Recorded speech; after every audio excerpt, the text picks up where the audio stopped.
There's a few ingredients in the world that I can talk about honestly, and people just go, ooh. Anchovies, beets, fennel sometimes. And I thought that was so funny when at first he was like, oh, I don't really like it. And by the end, I mean, when he tasted that fennel, he was so excited.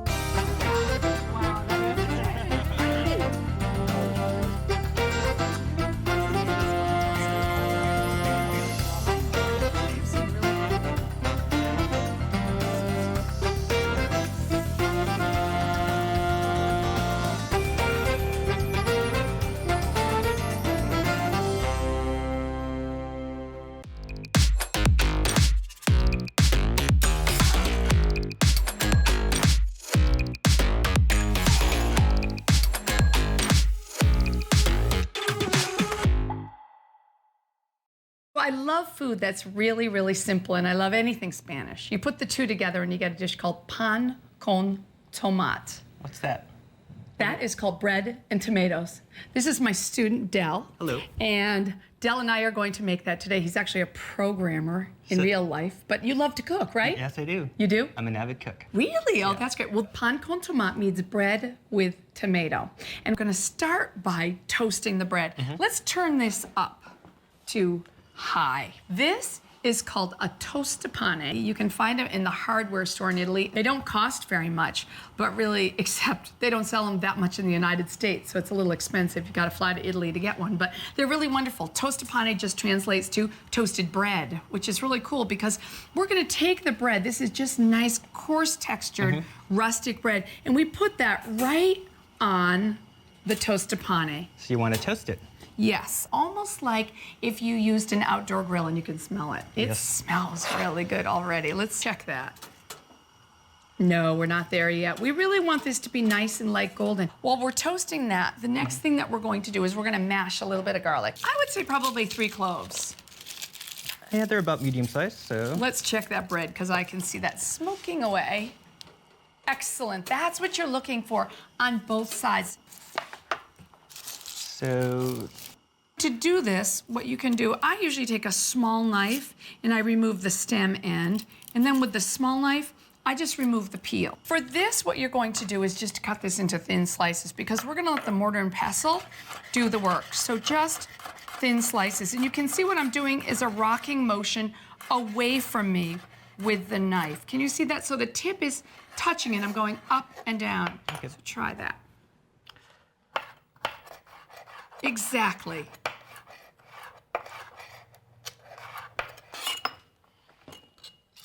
Perfect, and then a little bit of coarse or kosher salt. Now the reason to add the kosher salt is because it absorbs the moisture and makes it a whole lot easier to mash, but it also gives flavor.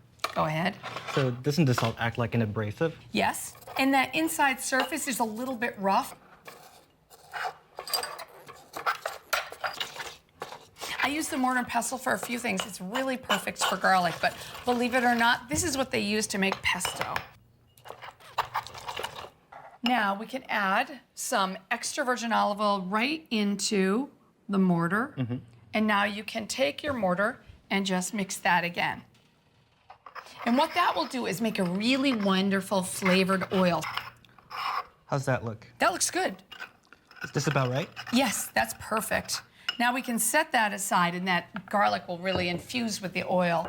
And now pan con tomate, so we need some tomatoes and a serrated knife. And you make believe this is the North Pole, cut across the equator, and then, this is the most fun part, you take your bread and you cup the tomato in your hand and you rub the juice and the seeds over the top of the bread. So really you're giving all that tomato flavor, that wonderful fresh tomato flavor to the toasted bread.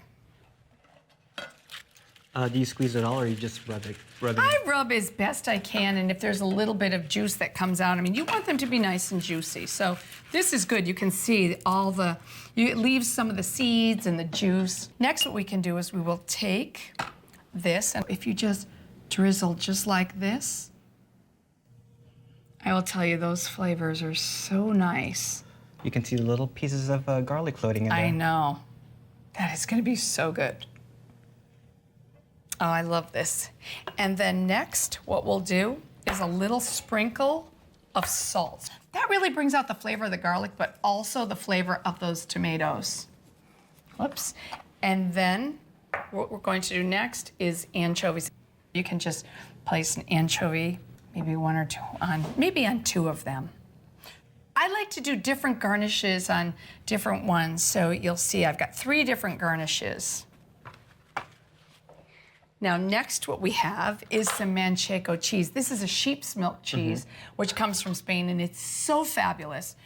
And what you can do is do some nice big shards of cheese, and those can go right on the top. And that cheese, it's a wonderful cheese. It's really, really nutty. It's fabulous.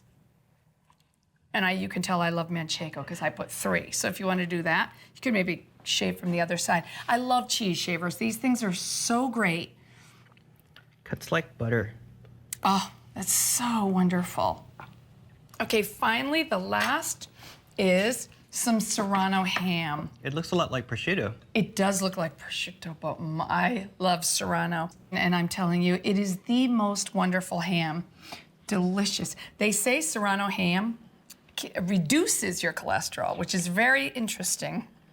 But honestly, it's delicious stuff. I'd like to be on that diet. Yeah, me too. Now, I like to take a few of these. I have a nice mix of olives, you can see. I've got some Kalamatas and some Picholine and some Niçoise. These are the Picholine, Kalamatas, and then the little ones are the Niçoise. But what I do with these is just to place these around the outside. Olives in this dish, it's just a perfect match. That looks good. And then finally, the last thing is just a little bit of parsley. I've got this beautiful fresh parsley, and so I thought just a few sprigs of parsley would be nice. Put a few of those on the top. That looks so amazing. That looks like Spain. What a beautiful, beautiful platter. And you can see what I love about it. I said simplicity. That's absolutely simple pan con tomate. But you know what? We need to have a glass of something with this. And let me tell you, this is the time that you open up your favorite cava. Cheers. The recipe that we just did was pan con tomate, which means bread with tomatoes in Spanish. And I paired that with cava, and I thought it was a wonderful match. What do you think of that? That is a rock and roll match. I could live on pan con tomate if there were great tomatoes year-round. I think that I would. And it's a wonderful dish from the Catalan area, right around Barcelona, and that's where cava comes from. So when the dish and the wine grow up together, they very often go together. They also go together beautifully, though, because the acidity in the tomatoes matches beautifully to the acidity in this very dry style of sparkling wine. Cava is what you're going to find on the label. You're not going to see the grape varieties that are used, which are Parellada, Macabeo, and Xarel-lo. You don't need to worry about memorizing those because they're local specialties to the Penedès area around Barcelona where the wines are grown. They make them, though, in the classic style that champagne is made. So you're going to get that same yeasty quality and a wonderful creamy bubble, but you're not going to get the expense of champagne. These are less expensive. $15 or less, you can get a fantastic Spanish cava. That means you don't have to save it just for toast.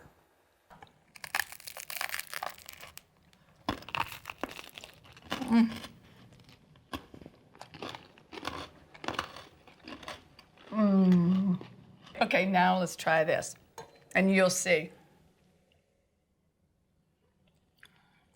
That is absolutely amazing, isn't it? It just cuts the richness of the serrano as well as the saltiness of the anchovies. It's true. It's so amazing. Okay, if you like this, the next dish we're doing this fabulous beef dish. Awesome. I thought that we would make a beef roulade with some roasted fennel and peppers. What is a roulade? A roulade just means a roll. And we're going to take some beef and put all these wonderful vegetables inside, and we're going to start with those vegetables. So we're going to make kind of a little stuffing for it. And so what we're going to do, I've already got some carrots and onions, and we'll add some celery. And the way that you do this is you cut off the end, the top and the bottom, and then you can cut the long way into strips. So we're going to put this together with the onion and carrots, right? Exactly. This has a lot of really good flavor, these ingredients. I usually cut them in half after I get to that point. Why do I do that? What do you think? To make it a faster job with chop. Exactly. So you put it together and then, and once again, you do that rocking motion. See how I'm rocking the knife? Next, we're going to add some fennel. Do you like fennel? I'm still a bit questionable about fennel. I've had it many times. And you don't know if you like it or not? Nah, it's the licorice leaf flavor. Ooh, I love it. This is a fennel bulb. What you do is you cut off the top and the bottom. And I want a small bulb of fennel, but I don't throw this away. I'm going to use it later because I'll use that for the garnish. And then next what we'll do is, I'll do 1/2 and I'll show you. You can cut this in half. So what I do next is, I cut it into 2 pieces like this. And then I place it cut side down, first cut side down, and I cut that into strips. And I kind of use my finger to hold it so it doesn't fall on the counter. And now you cut across. And once again, it's diced the same size as the onions, carrots, and celery. Okay, so we'll add this to the bowl. There you go. And then we can turn this burner on, and probably a medium heat's good for this, and a little bit of oil in the pan. Now, you can see that this oil is rippling. See that? Yes. See how it's rippling in the pan? Okay, we're ready to add the vegetables to the pan. It's always good when you hear that little bit of a sizzle. That's what you're looking for. I've got this fabulous piece of beef. That is one hunking piece of meat. I want to show you, this is called the eye of the round. And what we're going to do, this is one muscle, which is really makes it so much easier. You could use top round, bottom round, or you could also use the rump. That also works well. But this, if you use the whole thing, you'll see, since it's the whole muscle, you can just cut right across the grain and you'll end up with these really perfect slices. So I'm gonna cut right in the middle. And then I'm gonna cut this into slices. Now remember, we're gonna flatten these. So I'm gonna start with it a little bit thicker, and then I'm gonna thin them. And they're probably between 1/4 to 1/2, so about 3/8 of an inch thick.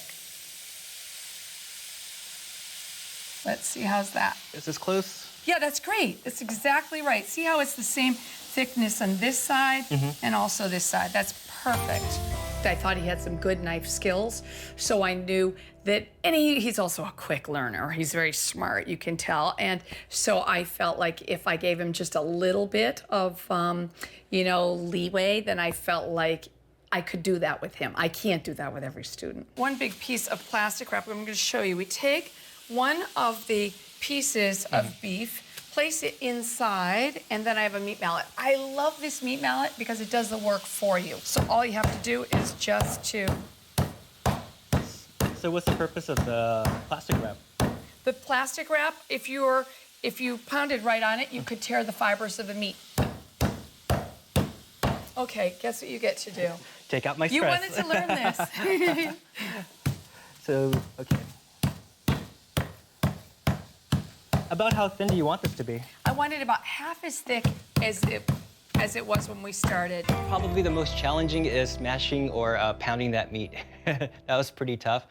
If I didn't have a camera, I probably would have gotten my sledgehammer and done that. That smells wonderful.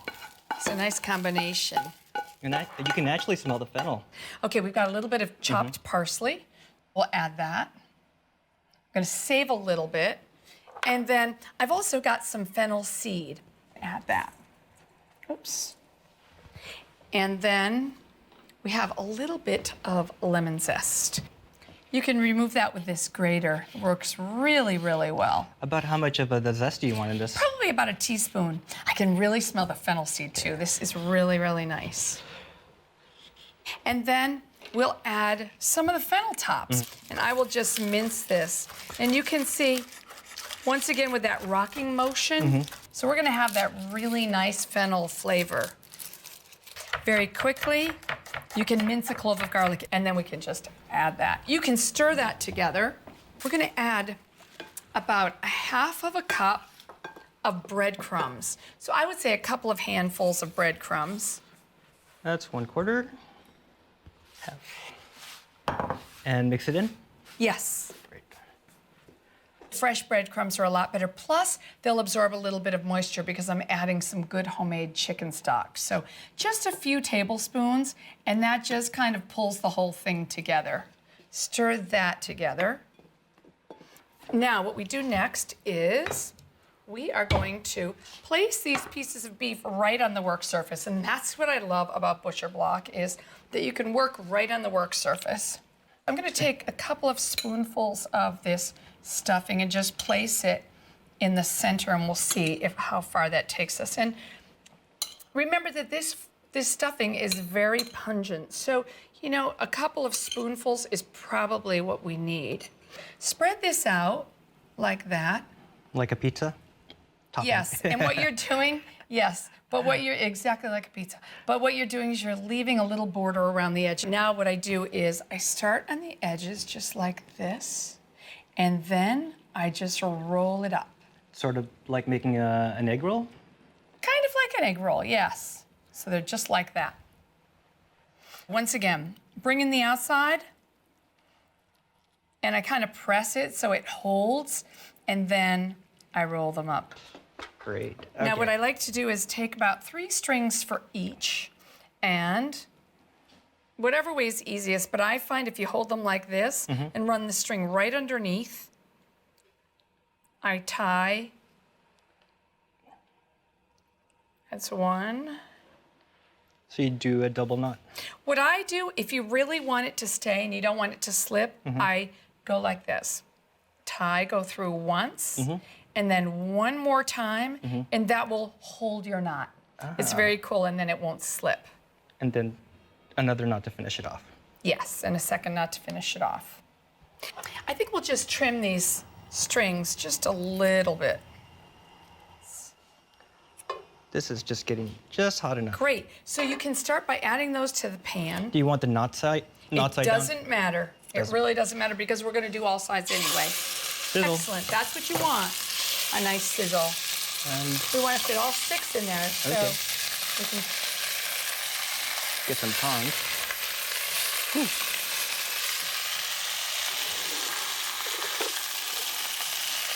And we can probably fit this last one right here.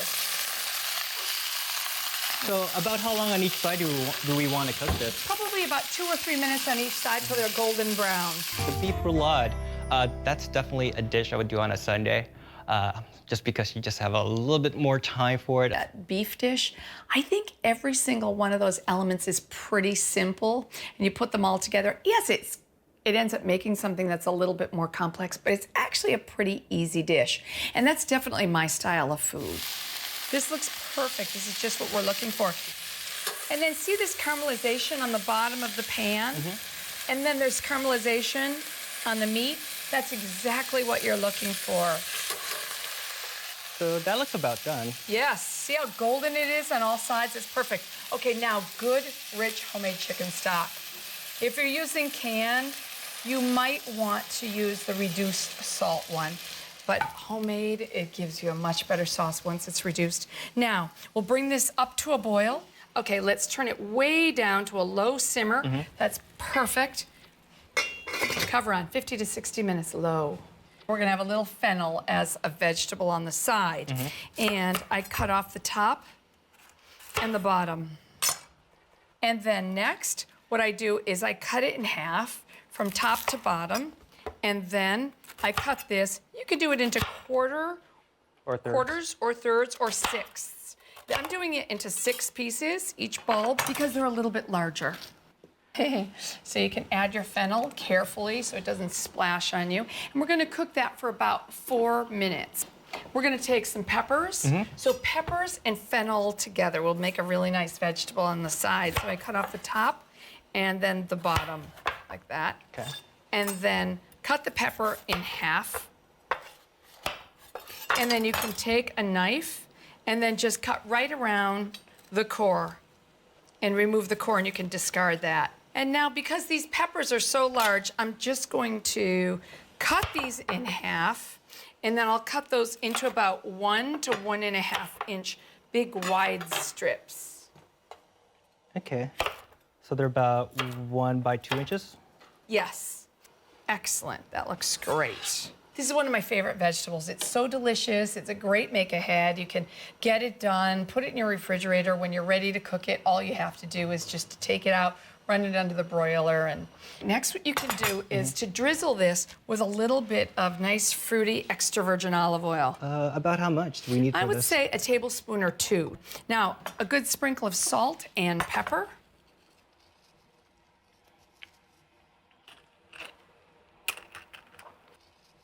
We'll just bring it over. You can see right under the broiler. And you really want to watch that, especially if you have a hot broiler. Well, one of my favorite things about food is, you know, to take just a basic recipe that we all know and twist it just a little bit. If I wasn't a programmer, I'd probably be in culinary school. So this was my moment to learn some things. Should be really golden. Oh, yes. Wow. That Look looks at gorgeous. that. And the peppers. And hot. Oh, does that look good? This is just what you want. Oh, that smells so Ooh, wow. good, doesn't it? All right, I like to add a little touch of lemon zest, some of the fennel tops, if you wanted, just a little bit of flavor, and then a few flowers or a few of the tops from the thyme. If you pick up the thyme, pull in the opposite direction to remove those tiny little leaves. All right, we're ready here with the And here's the good stuff. beef. Wow, look at this. Look at that Looks color. great. And what we can do is just to remove the strings. That's probably a good amount for us. And here's a pair of scissors for you. And what we can do is just to cut off the strings.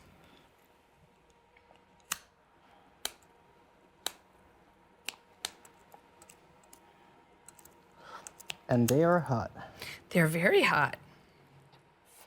And then what I do is I cut them on the slight diagonal into about 1/2 inch pieces. Look how beautiful that is. You've got that nice spiral cut.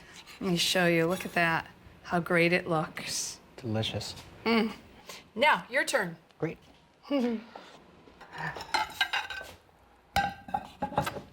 What I like to do is then take a few pieces of your beef and you can just place them on the plate. So I put them a little off the center.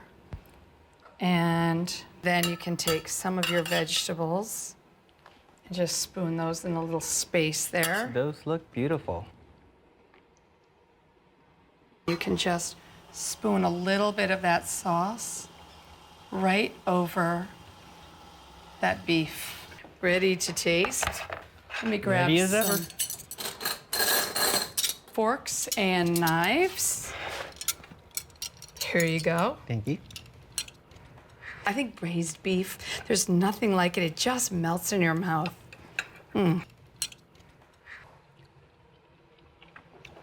Wow. It has a really great sweetness to it. Doesn't it? And I think also when you caramelize it, it gets even sweeter. I think this is a delicious dish.